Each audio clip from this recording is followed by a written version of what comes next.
You are watching on Go Back Su World now.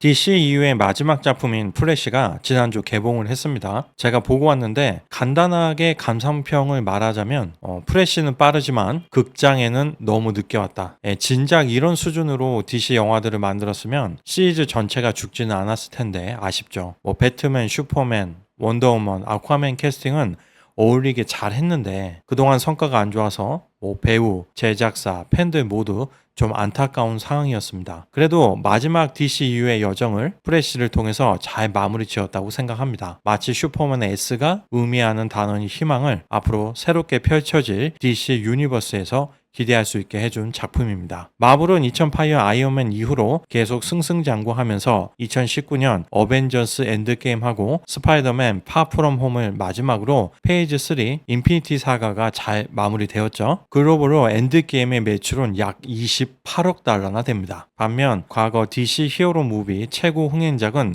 더 다크나이트 트릴로지인데 2012년, 2008년에 각각 개봉한 3편 더 다크나이트 라이즈하고 2편 더 다크나이트가 둘 다 약 10억 달러 정도입니다. DC 이후로 넘어와서는 아쿠아맨이 11억 달러로 1위, 2위가 8억 7천만 달러로 배트맨 대 슈퍼맨입니다. 그동안 14편의 DC EU 영화들이 개봉했었지만 매출 10억 달러 고지를 달성한 건 아쿠아맨 하나밖에 없었죠. 이제 플래시 관련 소식으로 지난주 금요일 기사를 보겠습니다. 박스 오피스 플래시가 선개봉으로 970만 달러 매출. 에즈라 밀러가 주연한 DC와 워너브로더스의 슈퍼히어로 영화는 이번 주말에 전 세계에서 개봉해 픽사의 엘리멘탈과 경쟁합니다. 플래시는 아버지의 날 주말 동안 7천만 달러 정도의 오프닝 성적을 거둘 것으로 예상되고 있지만 워너브로더스는 더 좋은 결과를 기대하고 있습니다. 스튜디오 경영진은 지난 몇 달 동안 영화에 대한 과대 홍보를 해왔습니다. 4월 말 시네마콘에서 극장 소유주들에게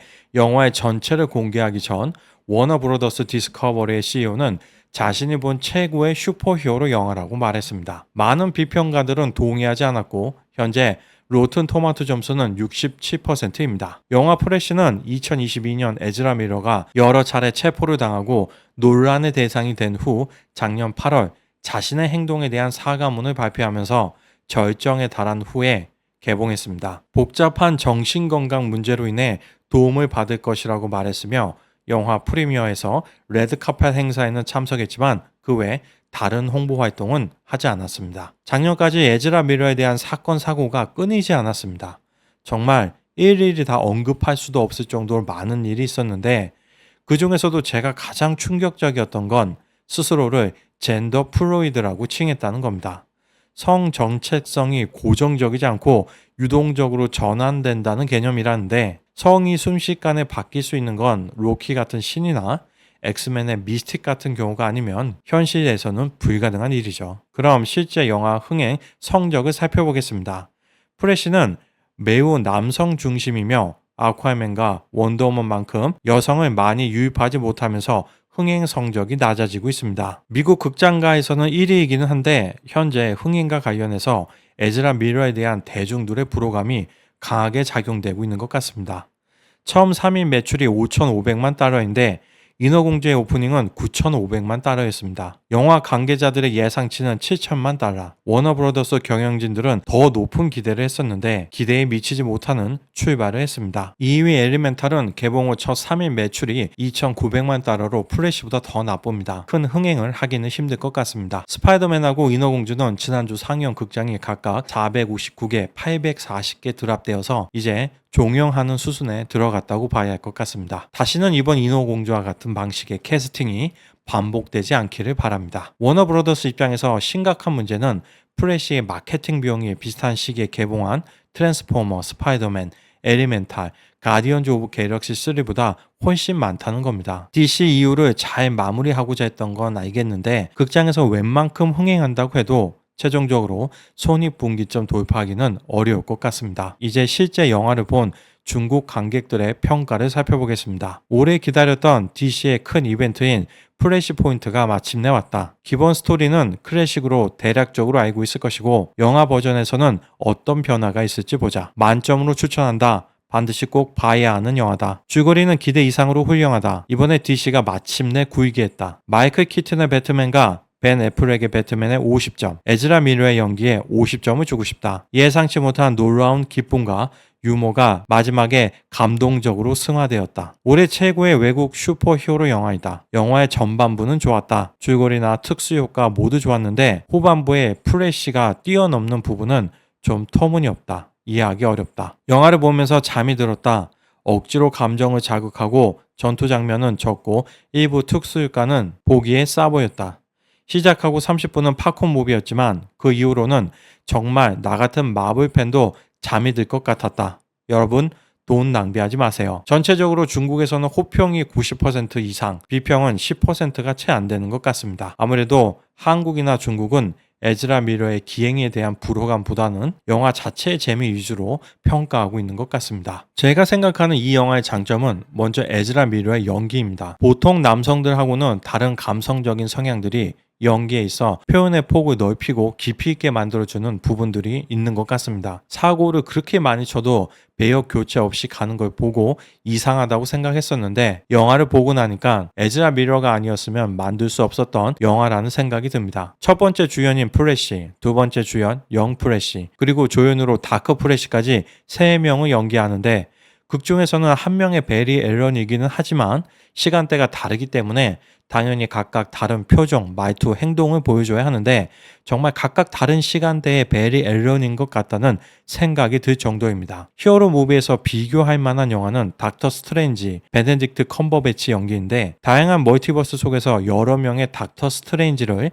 잘 연기했죠. 그런데 보통 한 화면에 한 명의 닥터 스트레인지만 잡히거나 같이 나오는 씬에서는 보통 대결하는 구도로 나왔는데 플래시 둘이서 대화하는 장면을 보면 정말 다른 시간대의 베리들이 같이 있는 것 같다는 느낌을 받았습니다. 두 번째 장점은 원작이 가진 힘을 잘 구현한 깊이 있는 이야기입니다. 이번에 개봉한 플래시는 많은 부분을 코믹스 플래시 포인트에서 차용했죠. 원작이 워낙 뛰어났고 또 영상화를 잘해서 좋은 작품이 나온 것 같습니다. 그리고 굳이 다른 DC 영화들을 안 보고 이 작품만 봐도 충분히 감상할 수 있을 정도로 스토리를 쉽게 풀었습니다. 이게 얼마나 중요한 요인이냐면 마블은 페이지 4가 시작되면서 디즈니 플러스를 살리기 위해서 MCU의 이야기를 드라마하고 영화로 나눠 놓고 있습니다. 그래서 드라마를 보지 않으면 영화가 잘 이해되지 않는 거죠. 예를 들어 드라마 완다비전을 보지 않으면 닥터 스트레인지에서 도대체 왜 스칼렛 위치가 그렇게 변했는지를 알 수가 없죠. DC 코믹스에서도 플래시 포인트를 통해서 세계관을 재정립하고 리런치한 후 새로운 시리즈인 더 U52가 시작됐는데 공교롭게도 실제 영화 시리즈도 완전한 리부트가 될지 리런치가 혼합된 형태일지는 모르겠지만 플래시 이후로 큰 변화를 맞게 되었습니다. 플래시 포인트는 지금 시공사에서 판매하고 있을 거니까 좀 더 깊은 DC의 색을 느끼고 싶은 분들은 꼭 감상해 보시기 바랍니다. 더불어 영화 플래시는 베리 앨런이 예전에 어리숙한 모습에서 한 명의 영웅으로 거듭나는 모습을 잘 묘사했습니다. 특히 초반에 아이들을 구하는 장면을 보면 빠른 상황 판단과 임기응변으로 성공적으로 구하죠. 또 벽을 투과할 정도로 능력도 성장했고 영 플래시를 가르치고 잘 이끄는 모습들을 보여줍니다. 영화의 주요 테마는 플래시이기 전 인간 베리 앨런의 가슴 아픈 과거에 대해서 본격적으로 다루고 있습니다. 과거를 바로잡기 위해 최선을 다하지만 결국 필연적 교차점을 겪게 되면서 인간적인 고뇌와 필연적인 선택이 굉장히 슬프게 에즈라 밀러의 멋진 연기로 펼쳐집니다. 정말 오랜만에 볼만한 히어로 영화가 나왔다고 평가할 수 있습니다. 세 번째 장점은 과거 DC 코믹스와의 적절한 만남이라고 생각합니다. 젊은 분들은 잘 모르시겠지만 1989년 최초의 배트맨이 상영되었을 때를 말씀드리면 크리스토퍼 리브가 주연을 했던 1978년, 1987년 사이에 개봉한 슈퍼맨 1에서부터 4를 제외하면 제대로 된 히어로 영화가 전무했습니다. 한국에서는 대부분의 사람들이 배트맨의 존재를 전혀 몰랐을 정도입니다. 그러던 어느 날 1990년 초에 배트맨이 한국 대중문화에 등장했는데 극장 흥행은 그저 그랬지만 박쥐 같은 특이한 복장의 다크한 영웅이란 점이 크게 인기를 끌어서 각종 패러디 상품들이 쏟아졌습니다. 정의의 사자 배트맨과 함께 왔다. 어때? 배트맨 봐. 향긋한 파인애플이 가득가득 깨끗하고 맛있는 롯데 배트맨 바. 또 조코 역의 잭 니콜슨이 소름 끼치는 연기를 했죠. 조코가 배트맨을 탄생시키고 또 배트맨이 조커를 탄생시키는 존재로서 서로 대립구도를 이루는 정말 흔치 않은 높은 완성도의 각본이었습니다. 이후 대중적으로 배트맨과 조커는 어떤 모습인지에 대해서 가장 큰 영향을 준 기념비적인 작품이기도 합니다. 미국 영화 시장에서 격투 액션은 1970년대 초반에는 이소룡 때문에 좀 인기를 얻어가고 있었는데 일찍 사망해서 이제 반짝 열기가 식었고, 1980년대 미국의 액션 영화는 대부분 총기를 사용했죠. 람보, 코만도 같은 밀리터리 액션 작품들이었습니다. 아니면 SF 영화들이었죠. 에일리언, 로보캅, 터미네이터, 프레데터. 그 외로는 복싱을 주제로 하는 로키 정도만 있었지 격투 액션은 메이저하지 않았어요. 그러다가 90년대 초중반에 이분들이 두각을 드러내면서 미국에서도 격투 액션 영화들이 활발하게 제작되기 시작했죠. 스티븐 시걸의 언더 시즈, 장클로드 반담의 유니버설 소이저, 돌프 룬드그렌의 레드 스콜피온. 그래서 그런지 1989년 배트맨은 액션 영화의 기준에서 보면 문제가 많습니다. 그나마 있는 액션씬도 촬영이 좀 어려우면 얼굴만 대충 클로즈업하고 넘어가고 그랬거든요. 그런데 이번 프레시에서 마이클 키튼 배트맨의 액션이 비록 짧긴 했지만 처음으로 멋지게 연출되었죠. 그리고 클래식한 배트카, 또 배트윙이 달가 겹쳐지는 모습. 이런 장면은 1989년 배트맨을 본 사람들은 정말 반갑거든요. 이렇게 이해하시면 쉬워요. 20-30년 후에 마블 영화가 나왔는데 로버트 다우니 주니어가 다시 아이언맨을 연기하는 거죠. 또 한 가지 생각나는 게 있는데 당시 한국에서 배트맨에 대한 최고의 마케팅은 이분이 했습니다. 배트맨! 출동하라! 이제 제가 생각하는 영화 플래시의 100% 주관적인 단점을 언급하자면 먼저 영화의 액션씬이 부족합니다. 초반 플래시와 배트맨, 중반 러시아에서 배트맨과 슈퍼걸, 그리고 후반 조드 장군하고의 전투를 빼면 없습니다. 서사에 집중해서 프레시라는 인물을 묘사하는 데는 성공했지만 한편의 오락 영화로서의 재미는 좀 부족했다고 생각합니다. 캐릭터 활용에 대한 문제점도 큰데 조드 장군은 자신의 별의 멸망을 막기 위해서 쿠데타를 시도했다가 실패해서 팬텀 존에 갇히고 결국 크립톤이 멸망한 후에야 풀려나게 되죠. 그리고 지구를 크립톤으로 만들고자 했지만 같은 별 출신인 슈퍼맨에게 죽임을 당하는 인물입니다. 유전자 조작으로 생명이 태어나는 크립톤에서 군인으로 태어났다는 건 자기 종족을 지키는 게 일생의 사명이라는 건데 별은 멸망해버리고 슈퍼맨은 지구편으로 돌아서니 얼마나 마음이 아프겠습니까? 그런데 이렇게 깊은 서사가 있으며 명실공히 처음과 마지막을 장식한 최고의 빌런을 일어날 일은 바꿀 수 없다라는 메시지를 전달하기 위한 소모적인 장치로만 사용한 게 너무 아쉽습니다. 주인공이 프레시이긴 하지만